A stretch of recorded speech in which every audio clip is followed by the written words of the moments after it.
Priest hits theaters this Friday, and Paul Bettany takes on the titular role, ready to wipe out a new vampire horde that's threatening civilization. I hate when that happens. It's the worst. Leading the vampires on an action-packed path of destruction is Karl Urban, also known as Black Hat. And when I was in Los Angeles, I got to sit down with Karl to find out what he loves about playing bad guys and how these bloodsuckers are a little different than what you're used to seeing.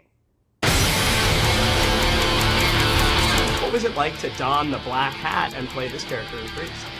You know, it was a lot of fun. We just had a really great time in this movie, and you know, I read the script and was just intrigued by the character. I mean, just a wicked character to play, right? And so much going on, and you know, we just had a lot of fun making it. What's more fun, playing a good guy or a bad guy? You know what? I just love doing what I'm doing. Yeah. And, the bad guys are fun because they can do and say the things that you can never really do in real life. Even Cam had things a little different this time around, since fans may recognize him as the villainous vamp James from Twilight. Was it more fun to kill vampires or to play one? I love killing vampires. Yeah. I gotta say, I did love everything about that. But, you know, then on the flip side, I do love playing a bad guy. You know, Yeah. they definitely abide by a different set of rules, and so that definitely interests me. But I love killing them. And, you know, I got to carry a gun and ride a motorcycle and dress like a badass. So That's all right. yeah. I am the wave that will wash clean this unclean world. They're not your average run-of-the-mill romantic vampires, are they? No, they're not. I know, you know, no Edward Cullen's in this film. Right.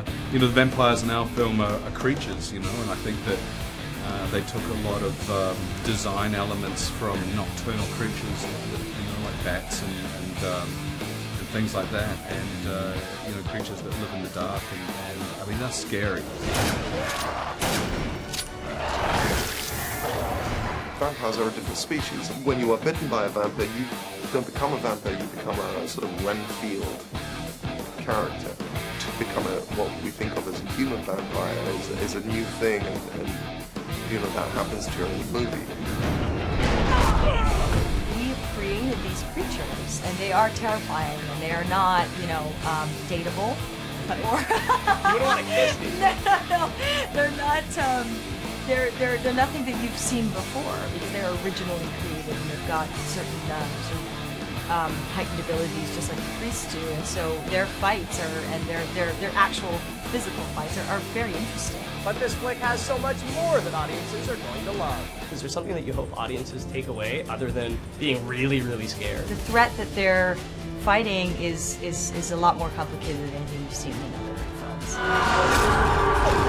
So the motor of the piece is revenge, and that's it's the best motive for an action movie, in my opinion. I love it. It's a fun film. Go and watch it because there's a lot in it. You know, it's this just a fun, fantastic, post-apocalyptic, sci-fi, futuristic vampire western. That timeless thing. Yeah. Ah, yes, that old chestnut. He was a really nice guy. Awesome to meet him. And remember, you can catch Paul Bettany on the warpath for revenge against Karl Urban as the Black Hat and his vampire horde starting tomorrow.